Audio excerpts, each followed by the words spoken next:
When Donald Trump stormed back into the White House in January this year, his supporters were jubilant. They believed that the maverick outsider would finally take down the establishment, the so-called deep state that they believed had hijacked America. He had promised to drain the swamp in his first term. This time, he went a step further, vowing to demolish the deep state. But now, just 5 months into his second term, many of Trump's most loyal supporters are disillusioned. During his campaign, Trump was relentless.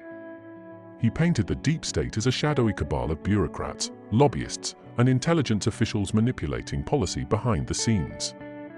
He posted cryptic videos, shared memes targeting Democratic politicians, and promised mass arrests. But according to Ali Swenson's report for the Associated Press, none of those things have happened. The Justice Department hasn't cracked down on any so-called deep state actors. The arrests, the dismantling, the fire and fury? Nowhere to be seen. Author Mike Lofgren once described Washington politics as a false dichotomy, a choice between Coke or Pepsi, with the voters merely rubber-stamping pre-selected options. He said that Republicans would stir culture wars, Democrats would play the moral high ground, but when it came to real issues like Wall Street or foreign policy, both sides followed the same script. Lofgren called it the playbook, and Trump, supposedly, was here to tear that playbook apart.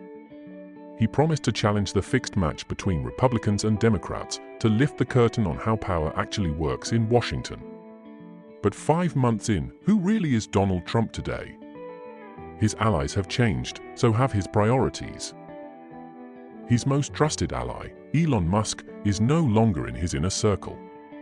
National Security Advisor Mike Waltz has been shifted to the UN. Some say Waltz paid the price for the Signalgate scandal, but if that's true, why was Defense Secretary Pete Hegseth, who committed a similar error, not punished?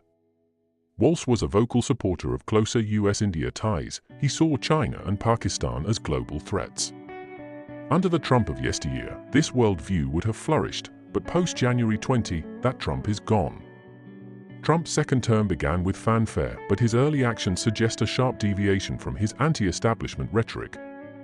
His U-turn on foreign policy, his diplomatic flip-flops, his questionable alliances, they all point to a man who's either compromised or simply no longer interested in the ideological war he once led. Consider Operation Sindoor conducted by India against terrorist bases in Pakistan.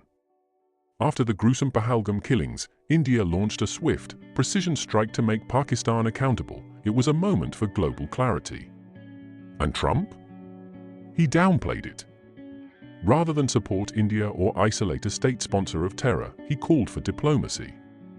He said India and Pakistan should have a nice dinner together. The man who once questioned US aid to Pakistan, who criticized Islamabad for hiding Osama bin Laden, is now calling it a great nation.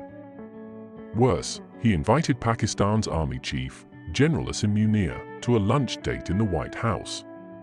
CNTCOM's General Michael Kurilla praised Pakistan as a phenomenal partner in counterterrorism. What happened? The Trump who used to question the very legitimacy of Pakistan is now legitimizing its top brass. The man who was supposed to stand against the deep state is now echoing its lines. Trump also imposed travel bans on citizens from 12 countries. Afghanistan and Myanmar were on the list, but Pakistan? Not even a whisper. The exemption is glaring. Is Trump now towing the line of the intelligence and diplomatic bureaucracy he once decried? American intervention in Bangladesh has also grown in recent months, suggesting a renewed interest in South Asia, but on America's terms. To many in India, this confirms a long-held suspicion: America wants a strategic pawn, not a partner. The moment India demonstrated independent power projection through Operation Sindoor, the US began looking at it with unease.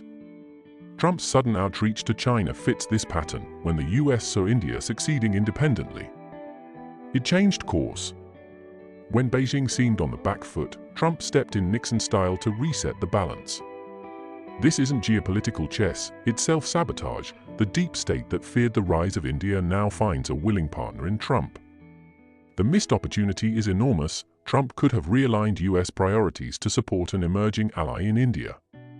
Instead, he squandered goodwill, both at home and abroad.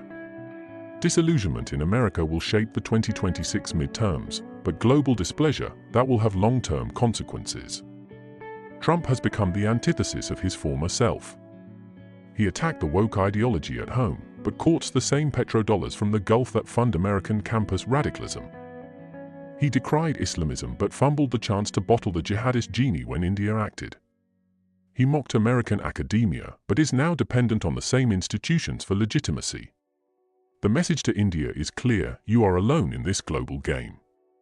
Yes, Russia and Israel remain friends, but Moscow, entangled in the Ukraine war, is moving closer to China, and Tel Aviv, surrounded by geopolitical constraints, can only do so much.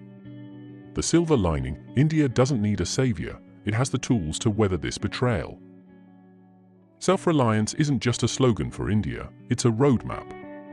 As India continues to grow economically and geostrategically, the contradictions of the America-China-Pakistan axis will emerge, but India must stay the course.